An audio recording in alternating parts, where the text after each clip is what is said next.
Okay, so good morning. Today's daf is daf kuf ayin 170. We are now in the final week of Bava Basra. Very exciting. Let me share my screen and we'll really get started. So yesterday we ended by the daf by noting the following disagreement. Rabbi Shimon ben Gamliel says that otiot niknis b'mesira, that you can effectively convey you can engage convey a transaction by handing over letters, namely the letters that are in a document, even though that document is not from me, is from me to Stan. If Stan then hands that document to Ken, he's given the property that is referred to in that document to Ken. On the other hand, the rabbis say, that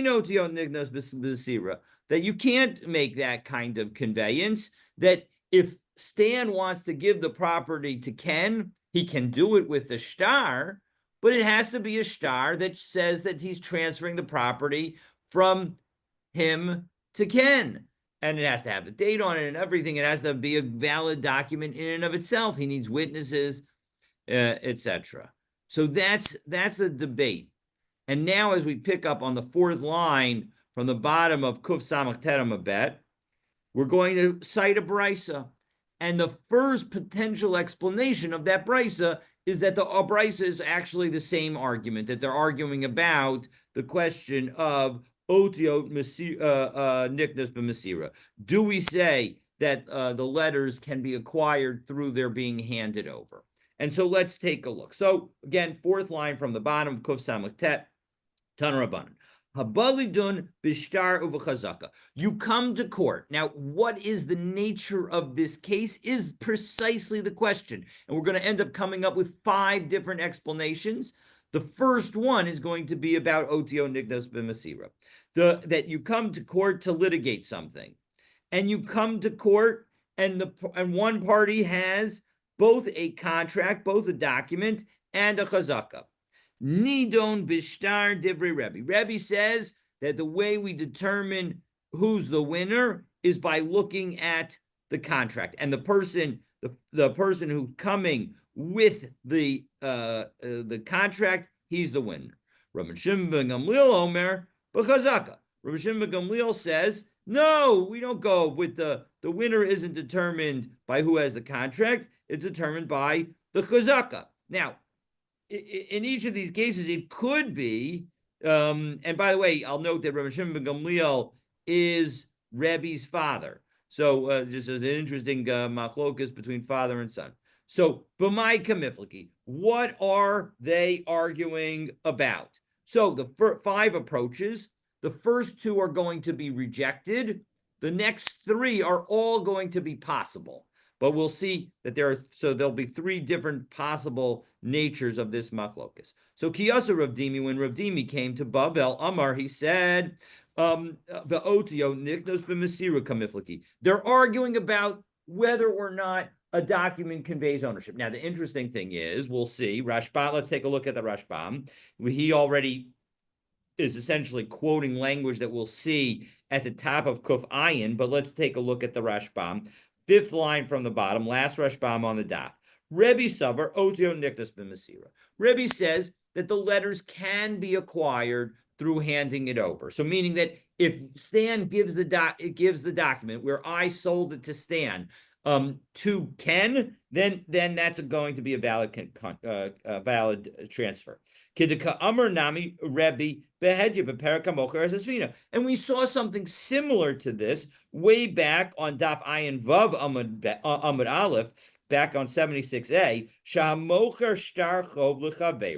that if I owe Stan $1,000 and he has a document that says that I owe him $1,000 and he sells that document to Ken, since he has transferred that document to Ken in his hand, Kana Hachov, Ken now becomes the one that I owe. He is now my Balchov. Minishtabidlo, and now I become encumbered to him. Lo lezehakona. I, the borrower who borrowed the $1,000 from Stan, now owe the money to Ken. Kamosha haya meshubid lamalva, just as I had been subject to the encumbrance to Stan. Kolzman shelo chazar umachlu. And we remember we saw that Stan actually has incredible power in this situation, that notwithstanding the fact that he sold the document and thereby the loan obligation to Ken, because he was my original lender, he has the power to waive my obligation. And even if he waives my obligation, I now no longer will owe Ken the money, even though Ken's holding the IOU. And that's what we saw. Kida Amar Shmuel, as we saw Shmuel say, and the little chet there tells us it's not actually in Maseches Gittin, it's actually La'el Daf Kuf Mem Zayin Amabet. V'haki Kamar. And so now this is what we're saying here. Habali don bishtaru b'chazaka. If somebody comes to court with both the document and the chazaka, they've been there for 3 years. V'toin Ruvain. So Keneged Hama'arer Sada Zu Shali. That Ruvain says to the complainant, Mark will be the complainant.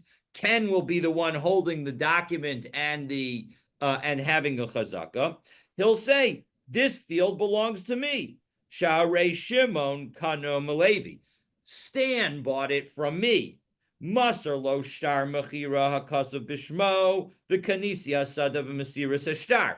And Ken says that when Stan gave him the document, that's when he bought the land. And not only did he buy the land with the document, but he also has a chazaka.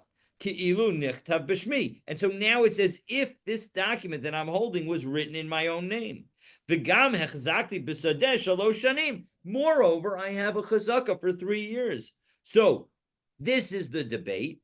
And what does Rebbe say? Nidom b'shtar divrei Rebbe. Rebbe says the shtar is sufficient. You don't need to rely on the chazaka. But if you have a chazaka and a shtar, what's the argument? So you're absolutely right. There is no argument. But the question that what Rebbe is effectively answering is that if Ken didn't have a chazaka and nobody had a chazaka, the shtar would be sufficient. Yeah, that's what it's saying.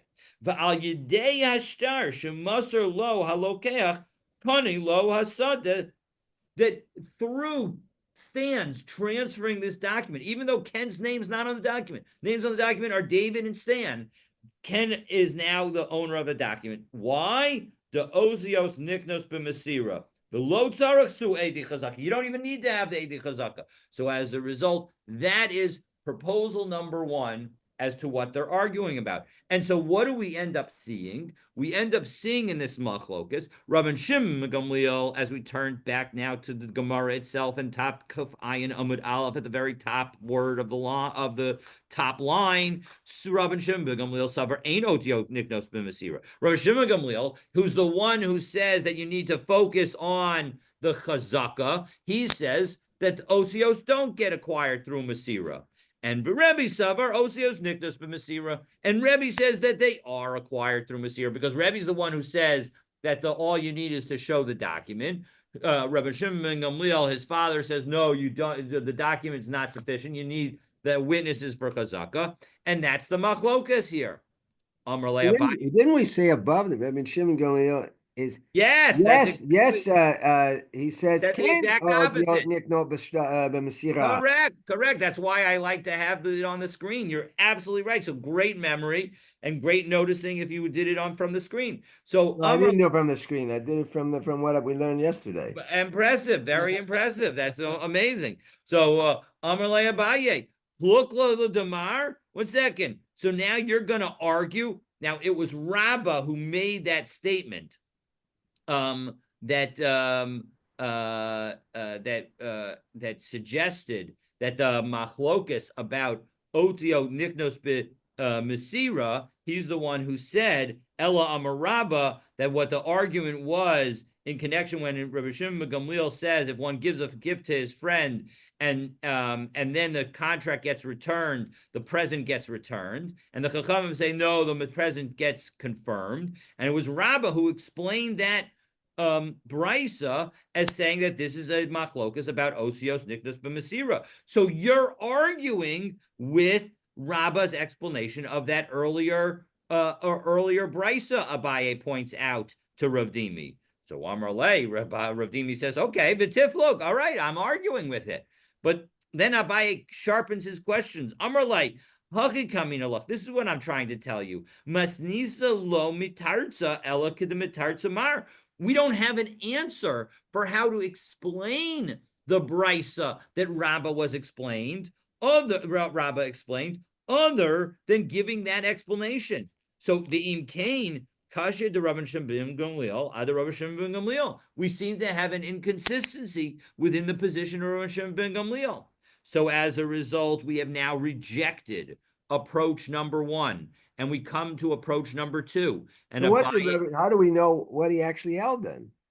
I'm sorry? How do we know what Rabbi Shimon ben Gamliel held? Because it seems that's the point is that because of that inconsistency, we're going to now come up with a different explanation of the brisa that we just cited. That the brisa doesn't have to be about Masira, Osios Nikdos Masira or not. We can come up with a different explanation for the brisa about what it means when one of the parties come to litigate with a deed, with a deed and a chazakah. What does that mean? It doesn't necessarily mean the first interpretation that we gave to it. So Ella Amar Abaye is going to offer our second explanation. Now, again, our second explanation is also going to fail, but we'll see. Let's take a look and see what it is.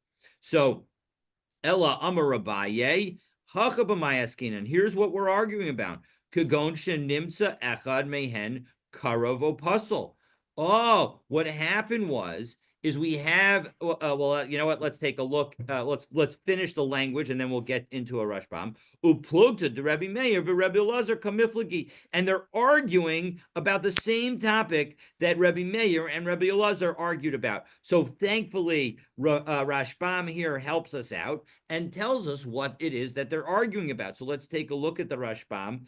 9 lines into the narrow lines of the Rashbam, middle of the line, it says Ella Amar Abaye. My star de pligi be Rebbe v'Rebbe Shimon ben Gamliel. What is the document about which Rebbe and Rabbi Shimon ben Gamliel is arguing about?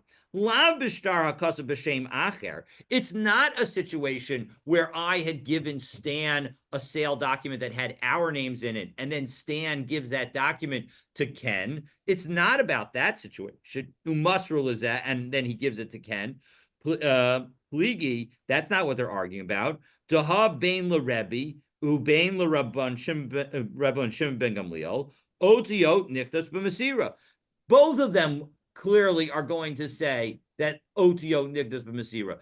Definitely, Stan has the ability to just hand the sale contract that I gave him to Ken and thereby transfer the property. Kidamrinam the Rebbe bahamocher esesfina, because we saw Rebbe specifically says that you can do that with respect to a loan document. Rabban Shimon ben Gamliel le'el, and for Rabbi Shimon, we saw that he said that you could do it earlier, bishmaisen, in our matter. Kedamar, as Mar said, as Rabbah explained.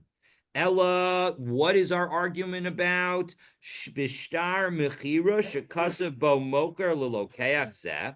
God bless you. I write a document, God bless you, to sell the property to Stan. And so, Kidin, Karka, Hagniktis, Bishtar, Pligi. And this is what we're arguing about. The Kagon Shenimsa Echad Mehaedim Karov. And it turns out that I had 2 people sign on this document to sell the property to Stan. One of them what happens to be my relative or Stan's relative. And so the question is, can we say that this document is still good even though there's a bad witness on it? Even though there's a bad witness, or somebody who's not a kosher witness, somebody who's a bad witness. So what's the machlokes? So let's take a look. Isn't that puzzle then? Don't we say if you have relatives, I Adim can't hear you. I'm sorry. Speak a little louder. if you have relatives who are Adim, isn't the star, isn't it pasul? Well, let's find out why, because the Gemara is about to tell us why one of these opinions could say that it's actually kosher. So let's go back into the Gemara. We are now at Rebbe Savar. It's 1, 2, 3, 4, 5, 6, 7, 8, 9 lines down, middle of the line. So Rebbe Savar la Rebbe Lazar.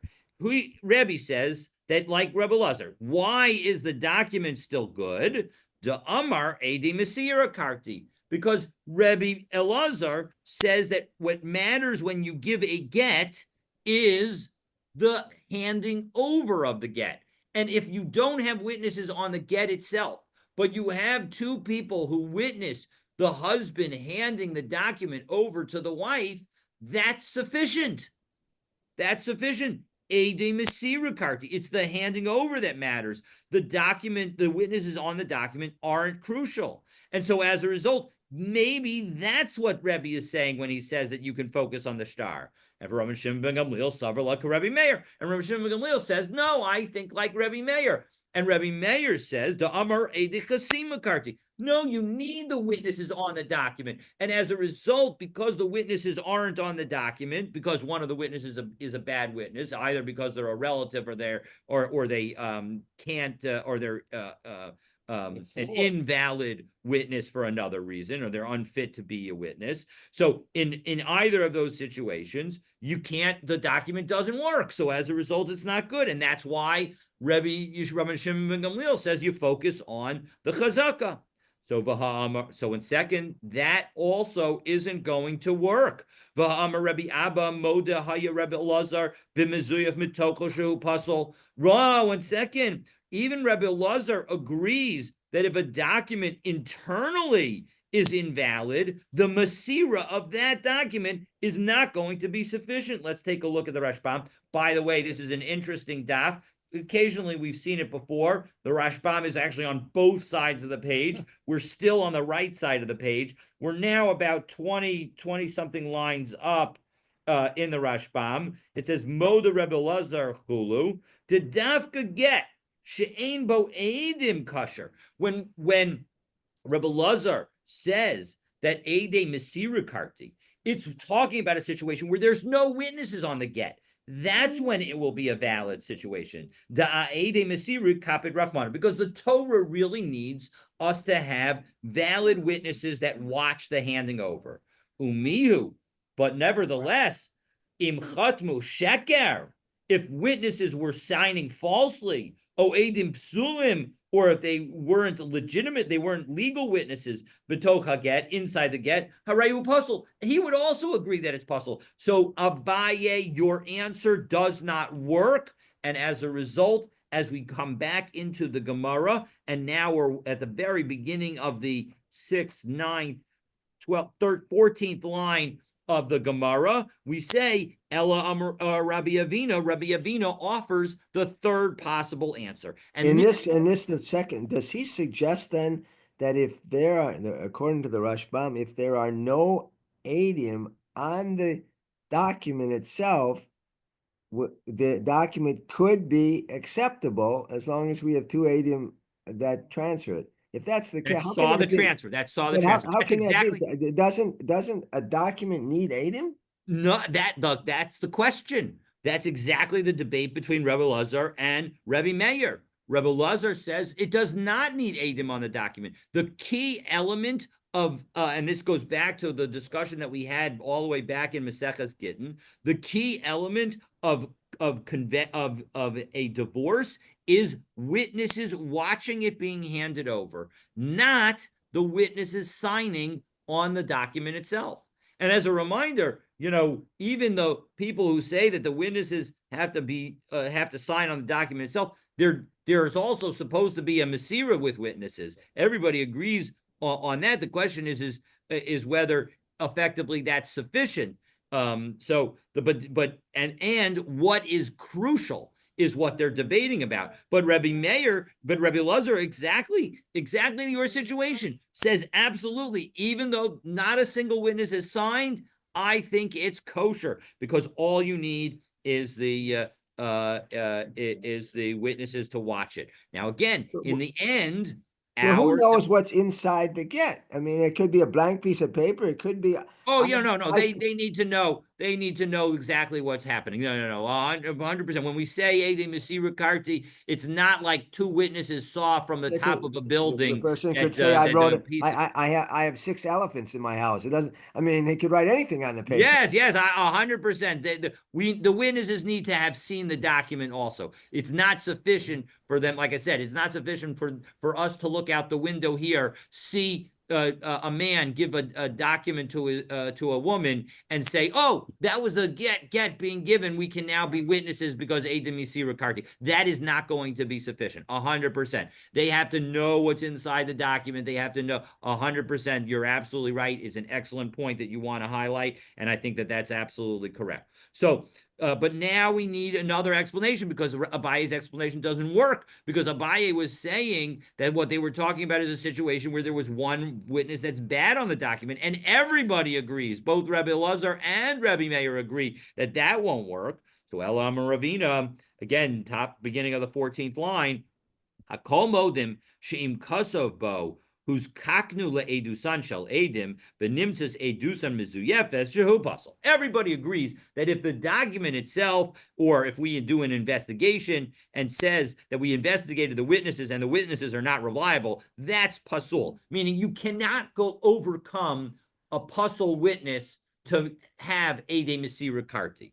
Kida Rebbe Abba, as Rebbe Abba said, lo nechlaku ella bishtar she'ein alav edim klal. The argument between Rebbe and Rabbi Shimon ben Gamliel is about a document that had no witnesses on it. So he's modified Abaye's point. So Abaye almost got it, but now we're going to just change it a little bit. So the Rebbe Savarla to Rebbe Lazar. Rebbe says exactly like Rebbe Lazar. When you have a document with no witnesses on it, it can be given if there are witnesses to the conveyance. That's going to be sufficient. The Amar Edi Masira Karti. The witnesses that see the delivery are sufficient to create the divorce. Rabbi Shimon ben Gamliel suffer like Rabbi Meir. The Amar Edi Chasima Karti.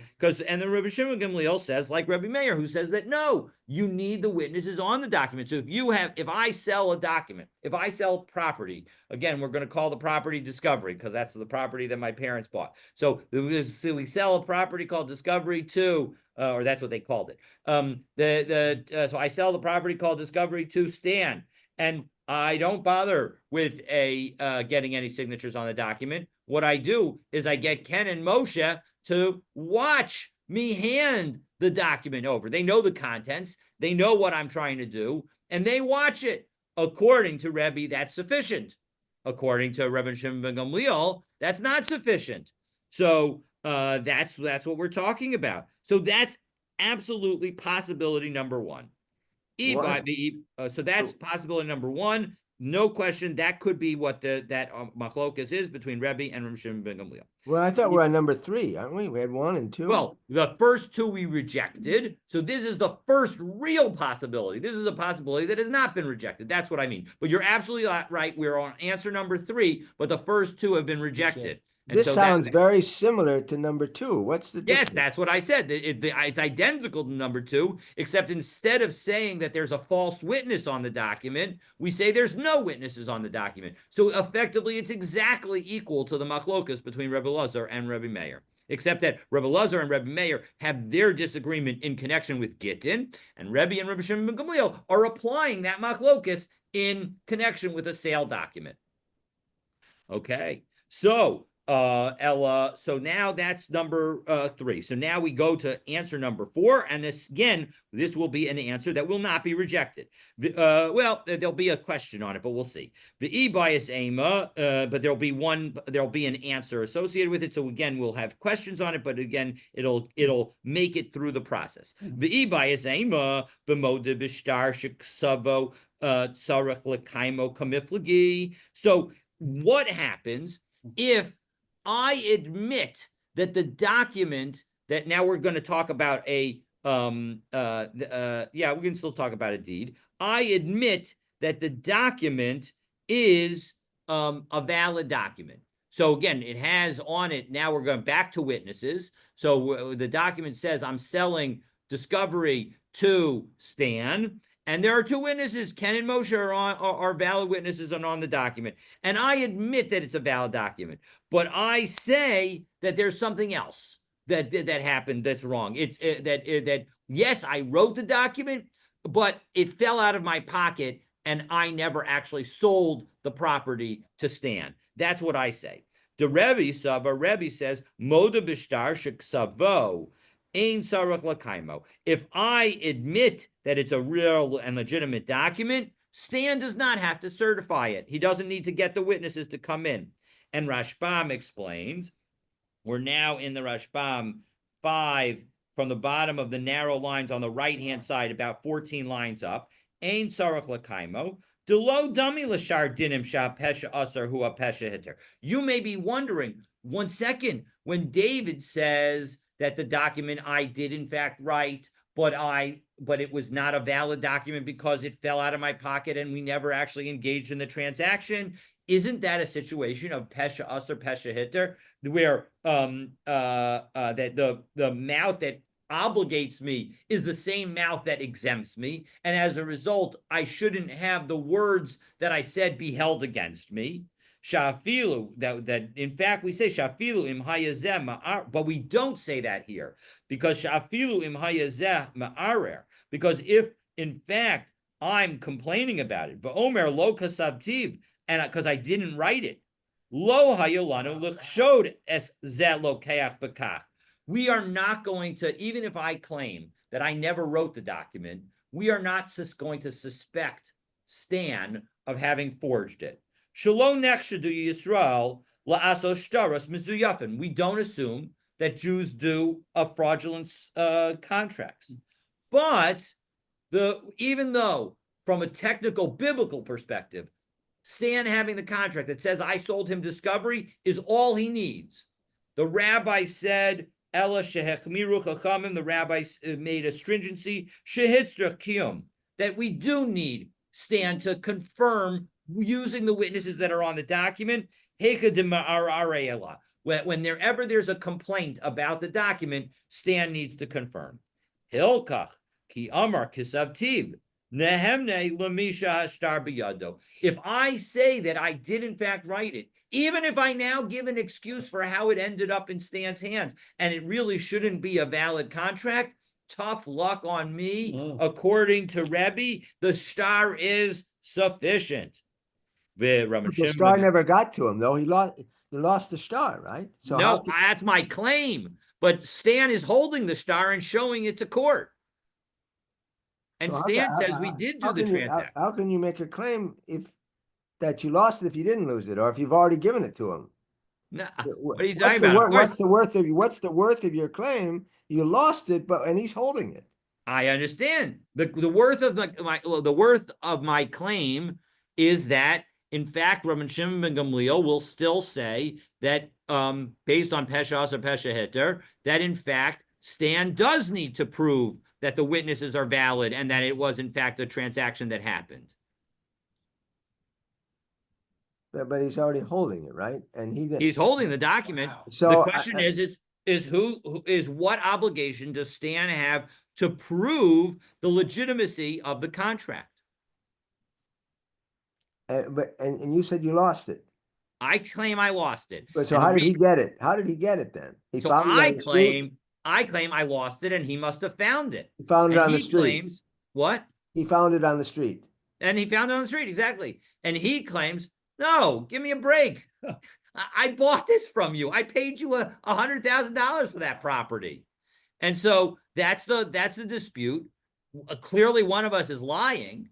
And the question is, does the fact that I admit that the document was in fact a legitimate document that I had written, is that sufficient so that Stan doesn't need to bother to bring witnesses? That's the debate. This is, again, a second possibility of what the debate is between Rebbe and Rabban Shimon ben Gamliel. Rebbe said yesterday. Let me just finish the line. We said yesterday we don't need a show bar. Well, let me just finish, please. Rebbe says that that because I've admitted it, Stan does not need to prove with witnesses that it's a legitimate document. Rabbi Shimon ben Gamliel, which we haven't quite read, let's just read that line in the Gemara. Rabbi Shimon ben Gamliel, Savar Tzarek L'Kaimo. Rabbi Shimon ben Gamliel says, no, you do need to. Stan does need, even though I admitted it, based possibly on the concept of Pesha Asar Pesha Hitter, or based on the fact that the rabbis have this established situation where anytime there's a complaint about a document, you need to prove it. The bottom line is we're going to say that he needs to prove it.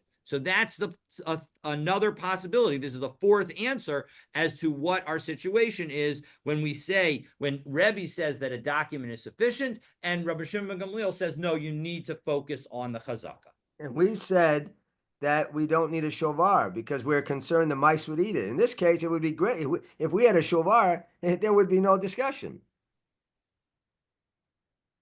Well, if he had a receipt, right? If the matter's done, you don't even have. Yeah. I mean, yes, that's true. I mean, generally, the receipts that we talk about are referring to situations where you pay a debt that is due. Okay, so, but yes, but technically 100%. If in fact Stan had a receipt, if for example he bought the field from me on credit and then and borrowed the $100,000 and paid me back, if he had a receipt, yes, that would be a helpful document for him to have 100%.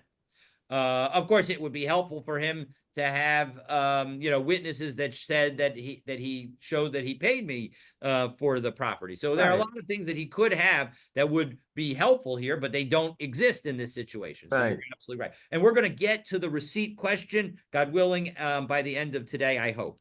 Okay, so let's take a look. So now we're going to challenge this explanation. 1 second. You said that Rebbe says that that you don't need to certify a document when the person admits that it was that they wrote it, and Rebbe Shimon says you do. We have a brisa that suggests the opposite the direction of the argument. Shnayim Detanya Shnayim Adukin Bishtar. Two people are holding a document. Malva Omer Shalihu v'nafel mimeni umitzaso. That this is a document of a loan. That Stan lent me $100,000, and we are both coming to court, and we're both holding edges of it. Stan says it's mine. It fell out of my hands, and then I found it. Velova Omer, and I say shelchahu farativlach. Yeah, it was yours, but you gave it to me because I was repaying you, and I'm holding it. So Yiskayem Hashtar Bechosmav Divrei Rebbe. Rebbe seems to be saying that we confirm that it's a valid contract, and as a result, and so therefore you do need to certify the contract clearly. Now, maybe you could say that he's saying that Stan would be able to collect the whole thing. We will see eventually that Stan is not going to be allowed to collect the whole thing, that he's saying that he would only be able to collect half, but that's what Rebbe says, meaning that we do need to certify, even though Rebbe had said just a few moments ago that if I admit that it's a real document, then Stan doesn't need to certify. Rabbi Shimon ben Gamliel Omer Yachloku. Rabbi Shimon ben Gamliel says we divide it. And we explained the Leisley, the Rebbe, the Haditanan. 1 second, are you telling me that the Rebbe doesn't hold of our original Mishnah at the beginning of Maseches Bava Metzia? Listen, the beginning of Bava Metzia. It says yes, people enter Beit Din holding a document. 100%. Yachloku. We have we paskin there Yachloku. Yes, so we're about to cite the opening Mishnah in Bava Metzia. Shnayim Oxen Batalis, exactly. I remember. Ze Omer Ani Mitzasiya, Ze Omer Ani Mitzasiya, Ze Yishav She'ein Bo Lo Pachal Mechetzia, Ze Yishav She'ein Lo Ba Pachal Mechetzia, Loku. How can it be that Rebbe at this moment, it seems like he's saying that that if we certify the document, Stan gets paid the whole thing? We're both holding it. We should have a Yachloku. The Amarav Nachman. So Rabba said in the name of Rav Nachman, Big Mekuyim. No, once it's been established, then, in fact, Rebbe would say that you split it. Dekuli amalo pligi de yachloku. Once it's been established. Ki pligi, where are they arguing? B'she'enu mekuyim, when it hasn't been established. Rebbe moda b'shtar sheksavo tzarach. Rebbe savar moda b'shtar sheksavo tzarach lekaimo. Rebbe says that even though a person admitted it that the document was legitimate, it needs to be certified. The imakayim, and once it's certified, le gabe palga, then he'll take half. The elo, and if he doesn't, chaspa ba'almahu. It's just like a piece of pottery and nothing. The Raman Shimon Gamliel savar moda b'shtar shiksavo ein sarach lakaimo. The yachloku, that once one of us admits, if I'm the debtor and I admit that I had written that document for Stan, well, then Stan no longer needs to certify that document. And so as a result, we'll go straight to the step of dividing it. So in second, Rebbe's the one who seems to be saying you need to certify, and Rabbi Shimon Gamliel is now the one who says that you don't need to certify. So Epoch, let's reverse what we said in Bava Metzia, and now we can have it all work. So it really is Rebbe who says that you don't need to certify it, and Rabbi Shimon Gamliel who says you do need to certify it. And so that is approach number 4 to our thing, and the second legitimate approach. We've answered all the questions. It's certainly a possibility. The biasema, or we can say, what's the decision? Yachloku or not? I'm not. So I'm sorry. Excuse me. Rebbe says that you first have to certify the document, even though if we reverse the opinions, Rabbi Shimon ben Gamliel says first you have to certify the document, and only then will you divide it. And so as a result, if we're the person's admission that he wrote the document is not sufficient if he also has a claim that's associated with it. Namely, if I say, yes, it was a legitimate document, but I paid you back, that's a legitimate claim associated with it. And now Stan has an obligation. Because we're both holding it, Stan would have an obligation to prove that I didn't pay him back and prove that it's legitimate witnesses that are on the document. And then if it's legitimate witnesses on the document and we're both holding it, so then we'll split it. Whereas Rebbe would say, no, once David has admitted that it was a legitimate document, we don't even need to go to the step of Stan proving that the witnesses are valid witnesses on the document. David's admitted effectively that the witnesses are valid. Of course, he's going to be able to prove it, so we don't even need to do that step. So that's approach number 4 to this machlokas, and the second approach that doesn't get sufficiently questioned that we say that it can't be. But so in that case, if he admits, would the document then be whatever? Would a loan then be split? So if it's $100,000 loan, and we're both coming in, we're both holding ends of the document. He says that he had dropped it and I picked it up. I say that I paid it back and he grabbed it away from me, or whatever, and we're both holding it. We will both end up claiming that we're going to have to swear that we're each entitled to at least half of the money, and then as a result, we'll end up splitting it, and I'll have to pay him $50,000. Okay, but the ibayasema, we don't need to low table. Don't reverse the 2 opinions, and really we can make the opinions in Bava Metzia consistent with the opinions here.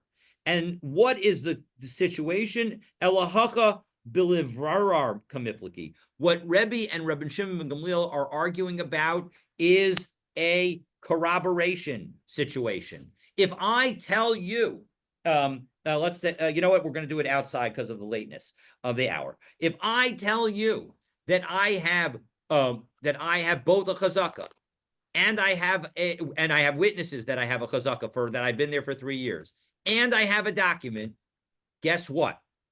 One of them, Rebbe, is going to say that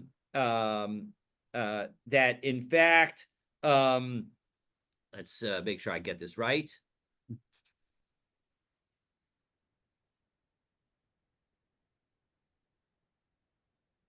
Rebbe is going to say that not only do I need to have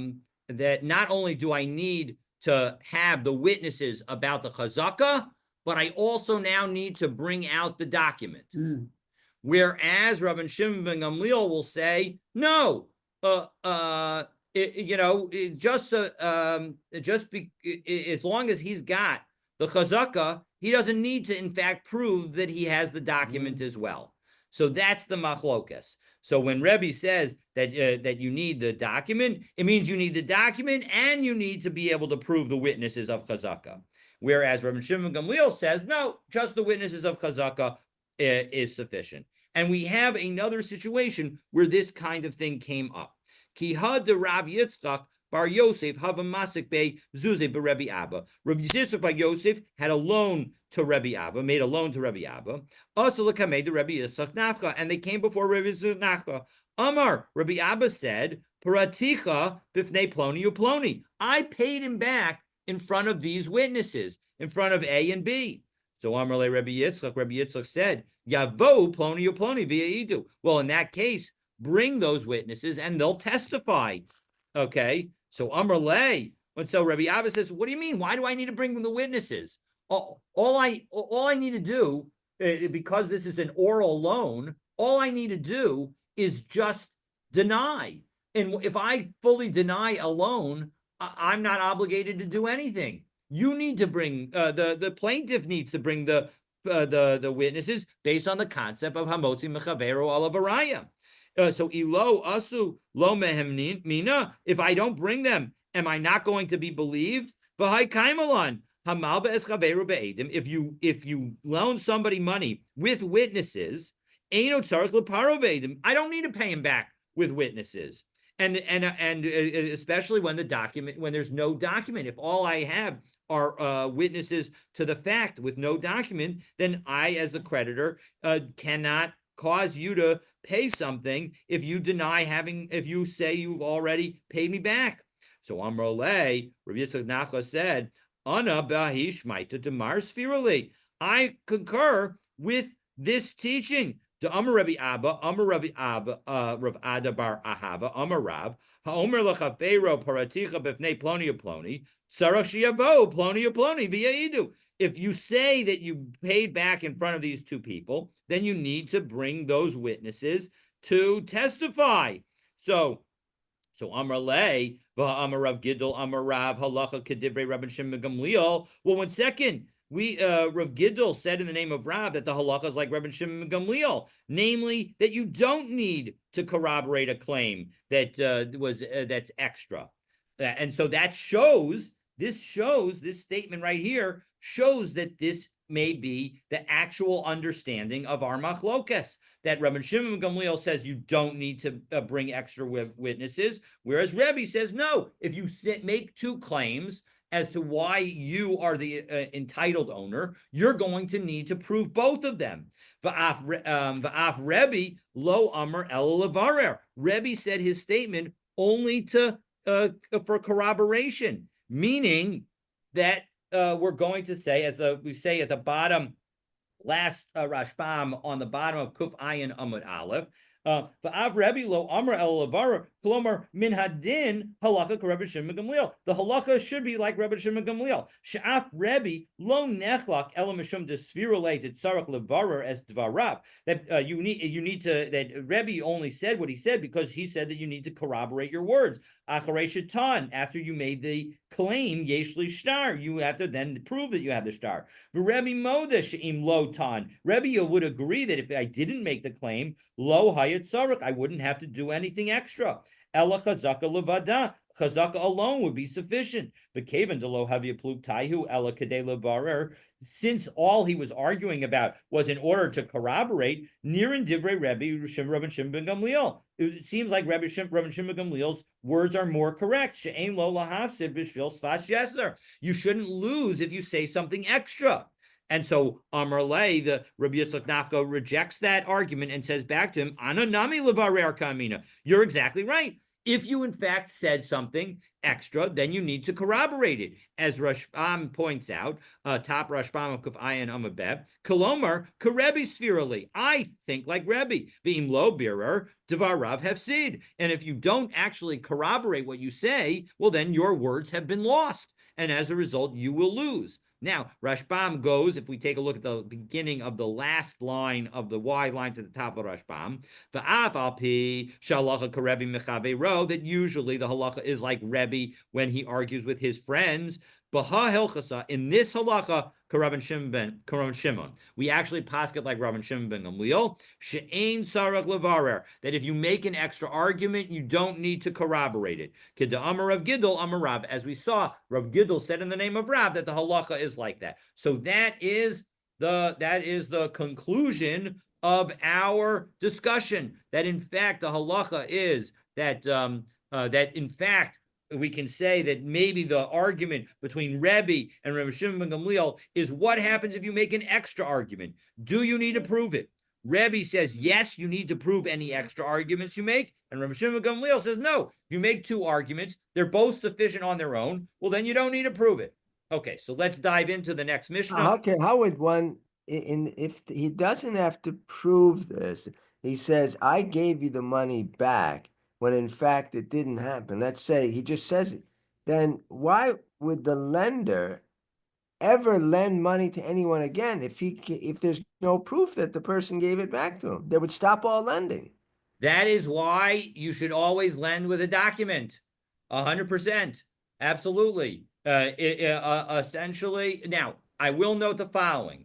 If I believe that if Stan lends me money and has you and Moshe witness it, and then I pay him back, if he comes and claims and I don't pay him in front of witnesses, and he comes and says that I never paid him, just that, if I say I paid him, I'm not going to be liable.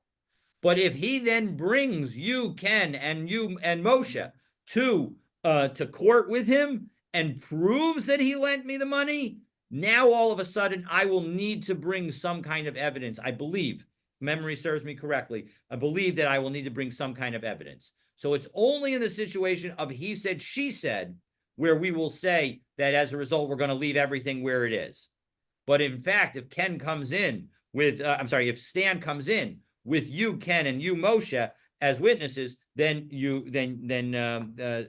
Stan will, then I will now suddenly have to, at the very least, take an oath, but I believe have to bring witnesses that I paid.